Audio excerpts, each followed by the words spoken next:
People are not aware that over 75% of the Congolese population was killed by Leopold. He actually claimed Congo was his own personal country. He owned it individually, not as Belgium.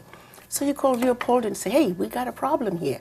Can we come together and see if we can organize the manner in which we're going to loot from these people? So that's really how Berlin Conference was called together. So they brought all the countries that were making this mad rush into Africa so they could organize how they were looting the continent.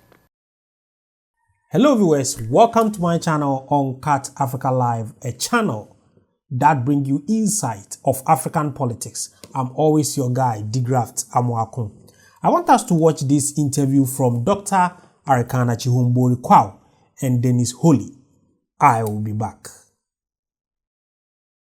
But talk about Africa. When you look at Africa today, what do you see? I see an amazing continent. A continent that is endowed with everything and anything the world could ever need. I see a continent that is full of hope, a continent that has some of the most incredible, resilient people I've ever met. When you really honestly look at what Africa and its people have been through, most other ethnic groups would be extinct by now. But we are resilient. We are human beings who are just so committed to survive against all odds. But nonetheless, we are waking up. We're also a continent that's been sleeping. Let me say we were put to sleep. We were awake, and then we were put to sleep. Now it's time that we wake up back to our greatness again. What is the damage that has been sustained because of colonial rule and apartheid? Let's go back to, I guess when you look at colonialism and when it was finally just organized in a way that we would then have the Africa that we have today. For Africa, I'll take it back to the Berlin Conference. That was held from November of 1884 to February of 1885.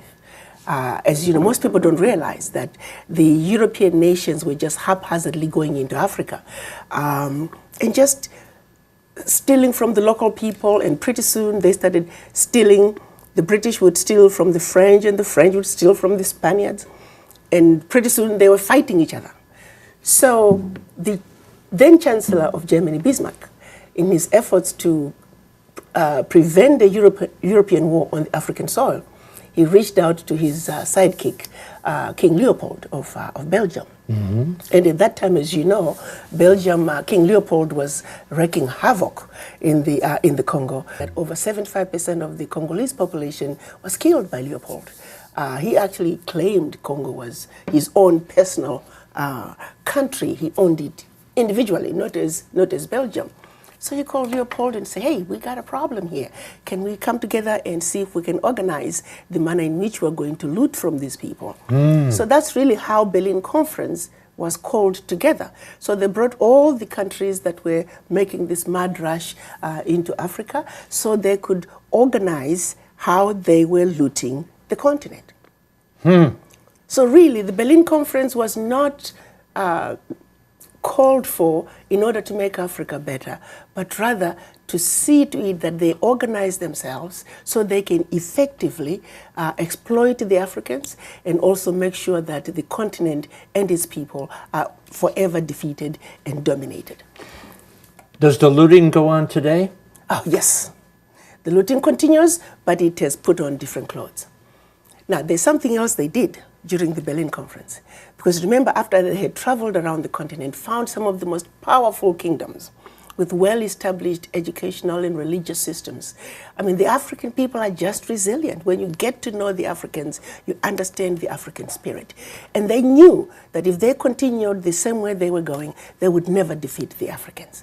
So they set in place a system of colonization and making the Africans believe that everything that was African was bad and everything that was European, particularly British and English, was better. So the seed of divide and conquer was also sown during the Berlin Conference. And they knew, just give it a generation or less, these people, not only are they going to be so divided, because they chopped us up into these small economies that really could never survive on their own. You take a country like Equatorial Guinea, Central African Republic, Malawi, Rwanda, Burundi, they're economies that even if they struggle and begin to do better on their own, if the master decides you're becoming too smart, they're very easy to destabilize. Wow. And that's exactly what has been going on in our Africa. So Berlin Conference, people don't realize it was designed to see to it that the Africans are forever defeated. So for those who turn around and say, but Ambassador, don't talk about the Berlin Conference, it was a long time ago. And I'll say, as long as we have a country called Malawi, a country called Zimbabwe, a country called Central African Republic, all the African countries really for that matter, Berlin Conference is alive and well.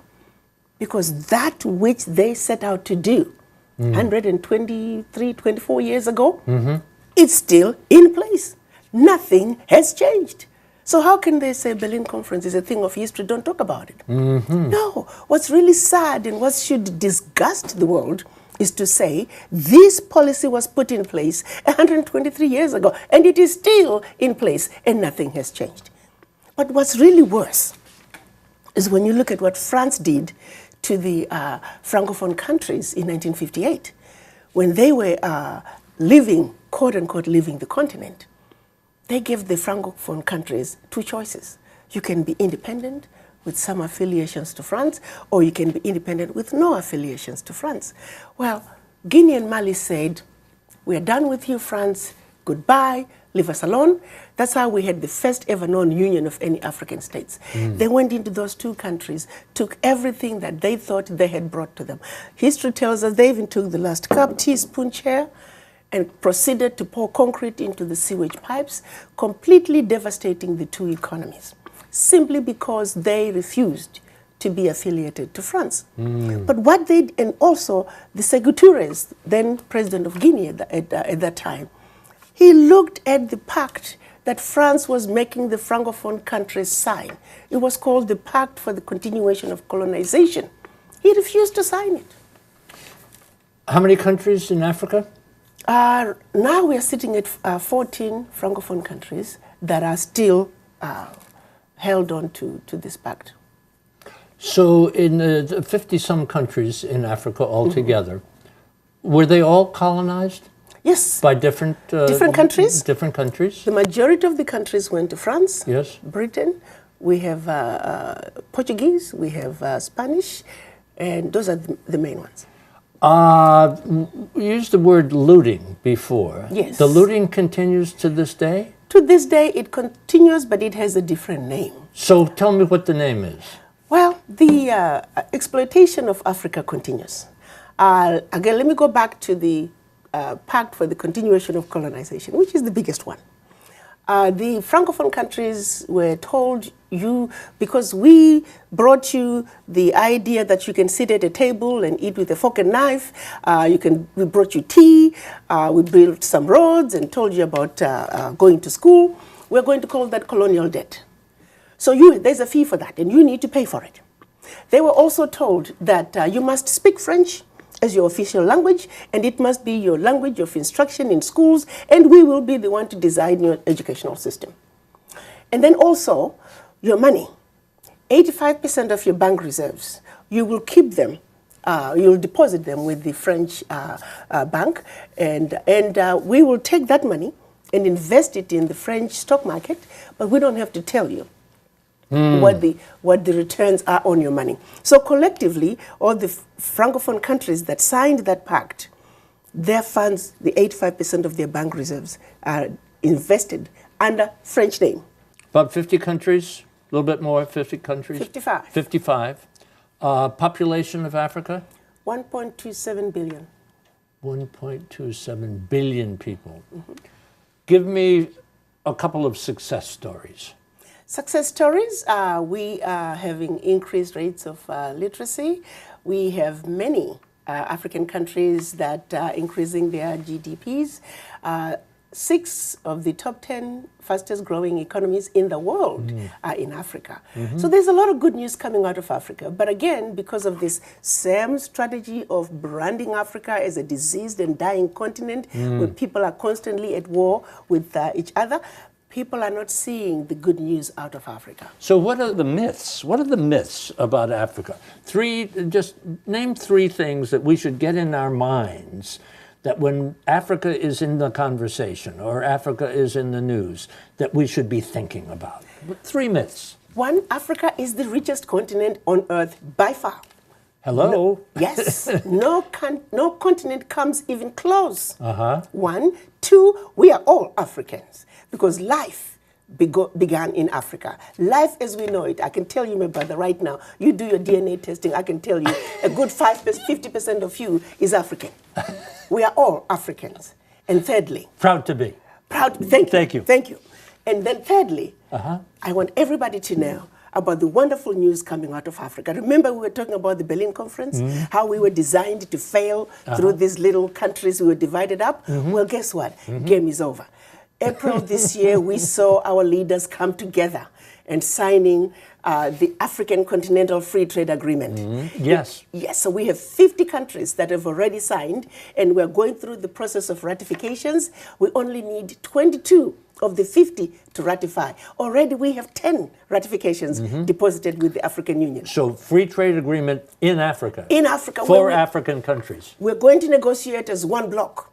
We have made a commitment as Africans that the only way we can survive, which is what our Pan-African fathers wanted, to speak with one voice, one continent, one voice. And we're finally getting there. We're finally beginning to bury the Berlin Conference. Okay, African Union. What is it? What is it all about? African Union. Remember when our Pan-African leaders met in 1964 and created OAU?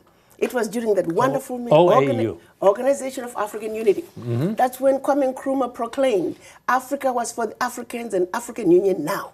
55 years later, we are yet to attain that perfect African Union. But that's okay. We are getting there. He also proclaimed you were not African because you were born in Africa, but rather you were African because Africa is born in you. Now, this is the most beautiful part. Yes. Nice. As I've lived in this country, I've met many people who may never have been born in Africa or never have even set foot in Africa, but they have Africa born in them. So I see a lot of brothers and sisters who may not look like me, but they're definitely Africans. Since 1964, after the creation of the OAU, the whole purpose of the OAU was to rebuild the Africa and destroy the boundaries that were imposed upon us during the Berlin Conference. It's been difficult because remember that seed of divide and conquer, it's deep among us. Trying to get us to work together, we are so divided among tribal lines, religious lines, even now racial lines and national lines. So we are very divided people. But getting us to realize that we are suffering from the legacy of colonialism is work in progress. We must keep preaching. People must have a serious conversation with the image in the mirror because the healing starts here. How about your job, your mission? My mission, I have sent here by the 55 African heads of states and my chairman, Musa Faki Mahamat, 2 major mandates: to promote Africa in the Americas and also to strengthen the bridges between Africa and the Americas and to bring the children of the diaspora back home. There are challenges, of course. Yes, they are. Poverty still. Yes, very much so. Conflict, literacy, but education moving along. Health. You're a physician. Serious. You're a physician. That is a serious problem. People are not aware. If all the continental African doctors were to return home today, we're only going to meet about 20% of the need. Africa needs at least 1.2 million doctors today. So as you can imagine, no amount of money put into healthcare in sub-Saharan Africa is going to deliver the desired results because the capacity is simply not there. There are more African doctors, Ghanaian African doctors, in New York City alone than in the whole country. The same is true with Nigeria and many other countries. The same is true with education and all other sectors. The capacity that Africa needs to take its rightful place on the world stage is in the diaspora.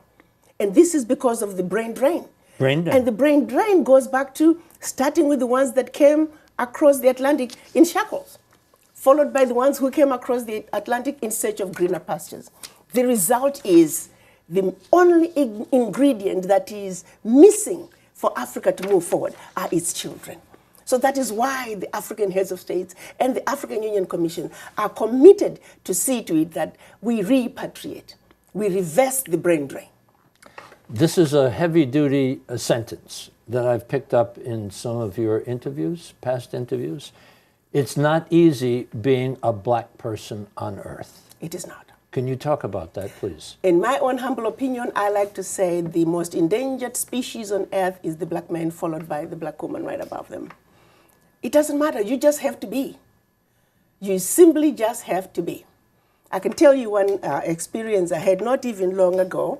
My daughter got married, and it was in Maine.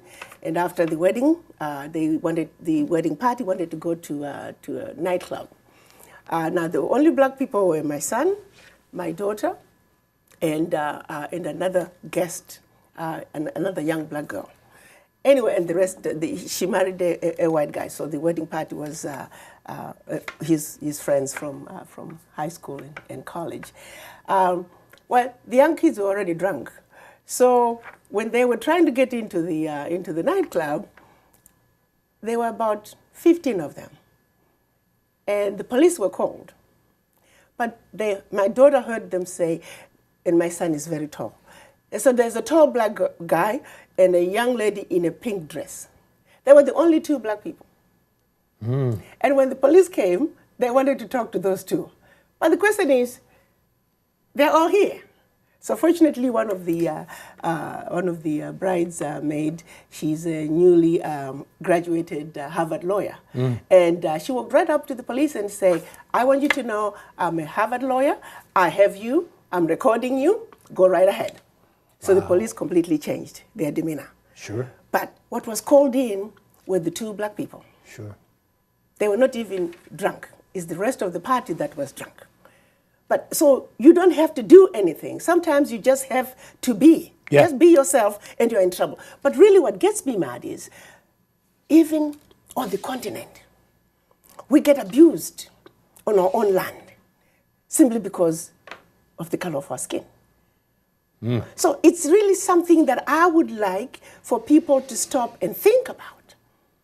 When are we going to be free as black people? I want to insert one other thought into the conversation. And what we're talking about now is very important. You've been practicing medicine in Tennessee for 25 years? Yes. Yep. I read something which said, talking about African Americans and Africans in the United States, they're saying that it is very difficult and it is a daily task for a black person to fit into white society. Absolutely. But the question is, here's the way I look at it. Why should we even try to fit into anything? This is our world. I don't need to try to fit into anything. I just want to get along with you. Yeah. I don't need to try to fit into anything. Right. And if you don't want to get along with me, fine, have it your way. Right. We need to, the reason we feel like we should fit in is because we are coming into this conversation from a level of inferiority. Yeah. Why do we feel inferior? And a superiority on the part of the white. Thank you.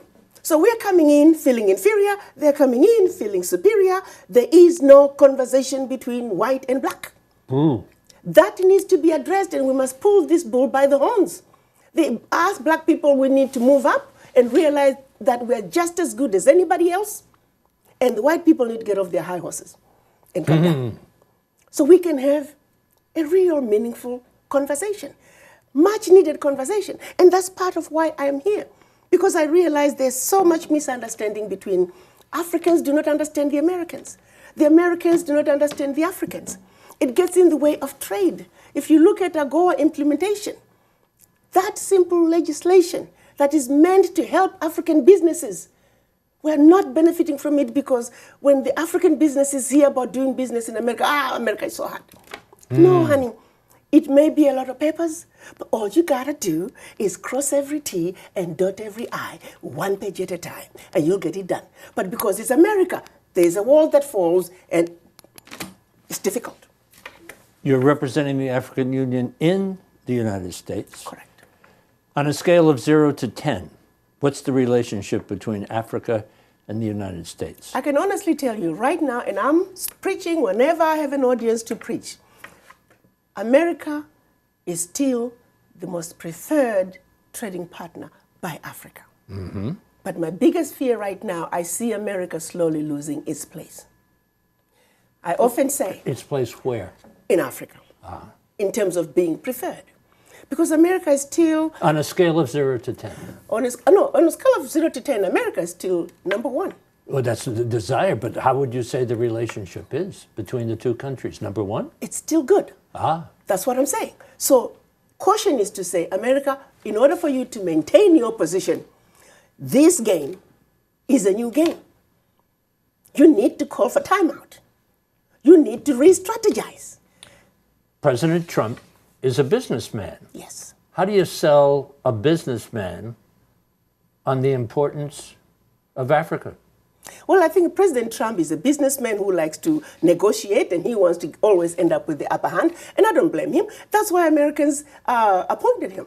He is there to come out with the best deal for America, period. Mm-hmm. Mm-hmm. And he wants to get that deal by any means necessary. We, the Africans, must also stand up and realize that if you're going to negotiate with America, you better be on your P's and Q's. You must have all your antennas up and be ready to fight, because the Americans are not going to come in and let you just beat up on them. But at the same time, let me look at it this way as well. Going back to the Berlin Conference, we are already at a disadvantage. How do you take Togo and put Togo in the same boxing ring with the United States? You're taking a heavyweight fighter and putting them in the same ring with not even a lightweight fighter, but a wannabe boxer. This is the position that African countries are finding themselves in.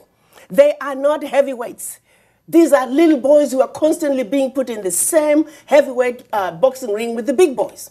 Now, when we come together as a continent, as Africa, we are a heavyweight. We belong in the same boxing ring with the United States, with China, with India, with Europe. Rightful place?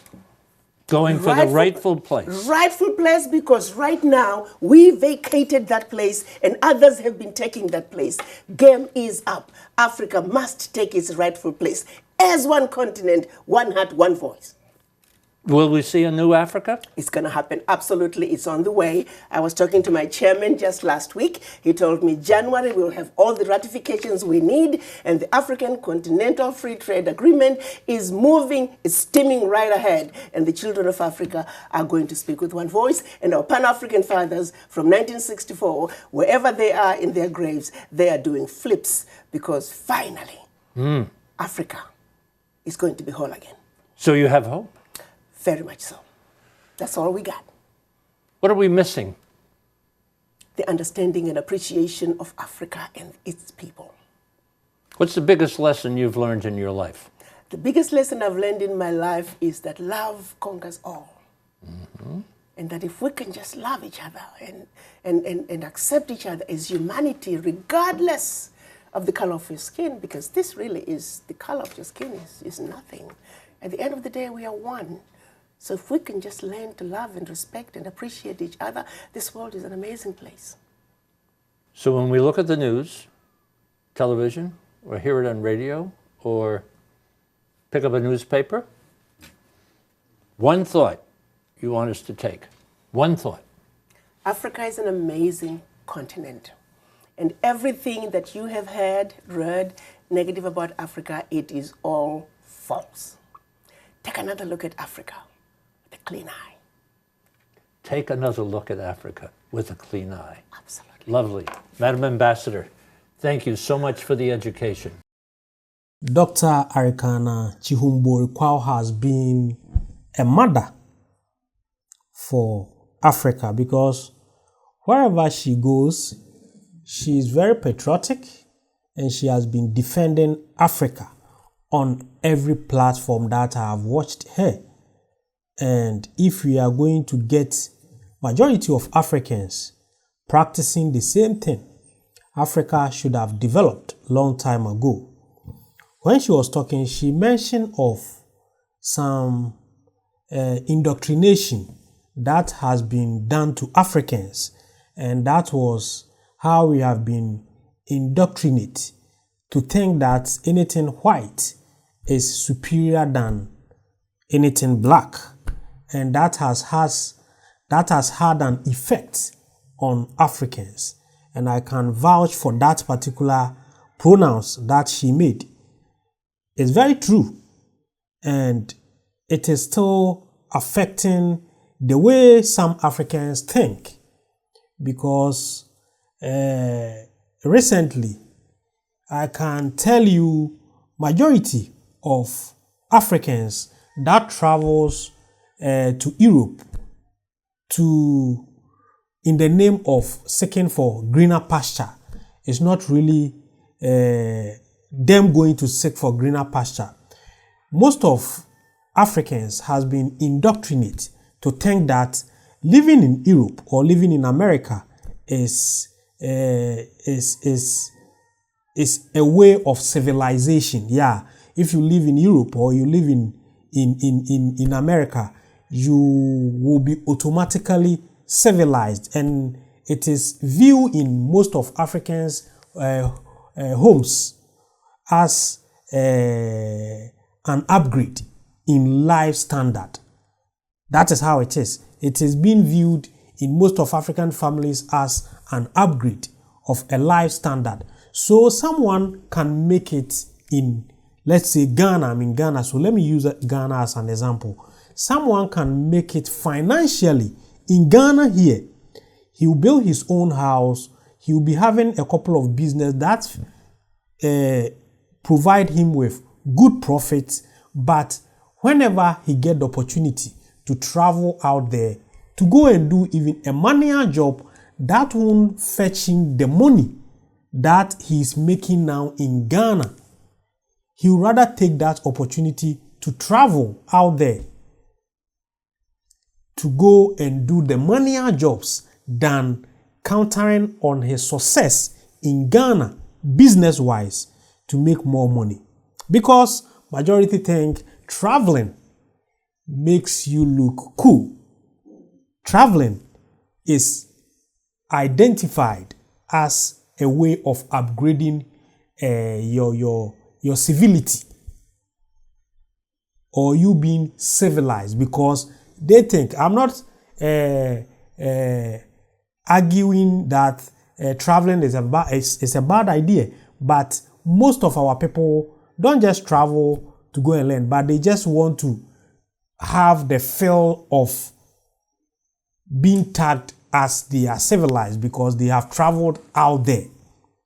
So majority has traveled all the way to relocate in Europe, to relocate in America, but not necessarily that they are struggling in their country, but they are just going for the sake of how we have been indoctrinated that when you are in Europe, when you are in a white man's land, you see as a civilized person than if you are living in your country. And these are things that need to be educated to the new generation, the generation that are coming. We need to liberate them. We need to enlighten them on these particular issues, because this has gone far to destroy our mentality, the way we think, the way we do our things, because we are always seeing ourselves as inferior. I've done a couple of content that I have addressed the way people even rate foreign language like the English I'm speaking. Yeah, I just find English as a good language that you can just use to communicate with people that are not in the same tribe as you are. But don't think speaking English makes you more intelligent than someone who speaks his own local language or his mother tongue.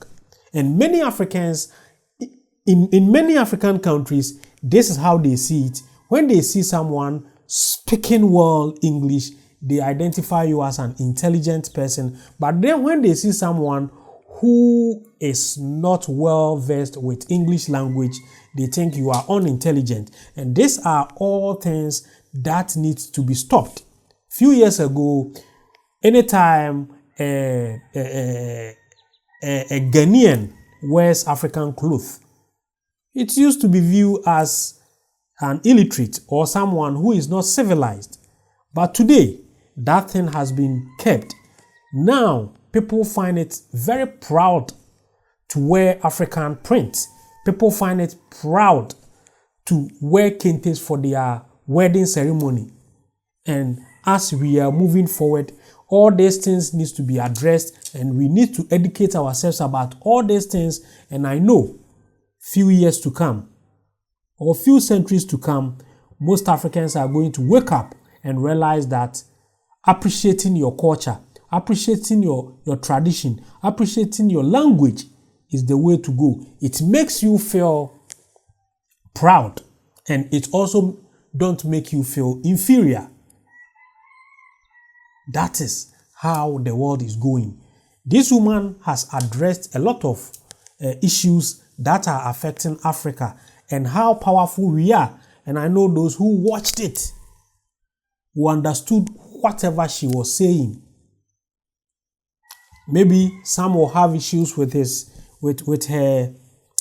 submission, but at the end of the day, I agree with her. 99% of things she said were right, because she knows our systems and she has traveled. She's a Zimbabwean, but she's married to a Ghanaian. So I know she has experienced both culture and she understands what is happening around the world. Africans, we need to enlighten ourselves. Thinking relocating to Europe is the way to go is what has made us inferior. Recently, just this November, 19th November, more than 500 African Americans moved to Ghana to take their citizenship. And this thing has been happening every November since 2019. It has been long, but what I remember is since 2019, many African Americans has relocated to take the citizenship of Ghana. So if Europe or if America was like how we have been indoctrinated to think that America is heaven, if it's that heaven that everybody is yearning to go there, why are the African Americans relocating to Ghana? The systems that they have put in place there put you in one corner. It doesn't help you to express yourself. It doesn't help you to become great entrepreneurs. But in Africa, if you are able to find your way out, the opportunities here are huge. The opportunities that you can make money from are huge. Not like the European countries and American countries that they have already put up their own systems, and when you go there to start something on your own becomes difficult. But in Ghana, things may be rough in the beginning, but if you are able to find your way out, you are going to live a beautiful life. And that is what we have been telling people, that the opportunities in Africa is huge, and it's about time we take advantage of these opportunities. Don't always sell your houses, sell your land just to run to Europe to go and practice manual jobs. I've told myself, I can't travel out there to go and work because I have big visions. I have too much innovative ideas that I can implement in Africa that can also help others to succeed. So if I just run away and go and live in America, go and clean go and take care of, how do they call it, that caretakers who take care of old women and old age people. If I travel all the way there and go and do all this work, how am I going to implement what I was brought up on this planet to do? If you have visions, if you have ideas, I think such ideas of traveling won't even come into your mind. Africans, let's wake up and build our continent ourselves.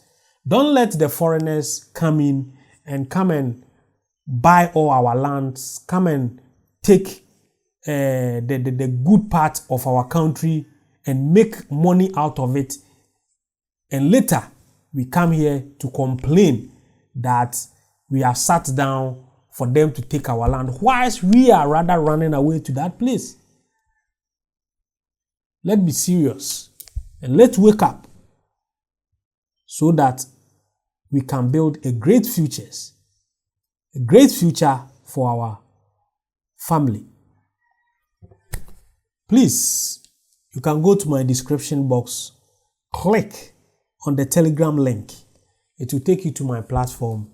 Join us for us to discuss about the well-being of Africa and Africans in diaspora. If today is your first time coming to this channel, then don't forget to subscribe to this channel and turn on the notification button so that anytime I upload any great content, you will be notified. I'm always your guy, De-Graft Amoako. Thanks for watching.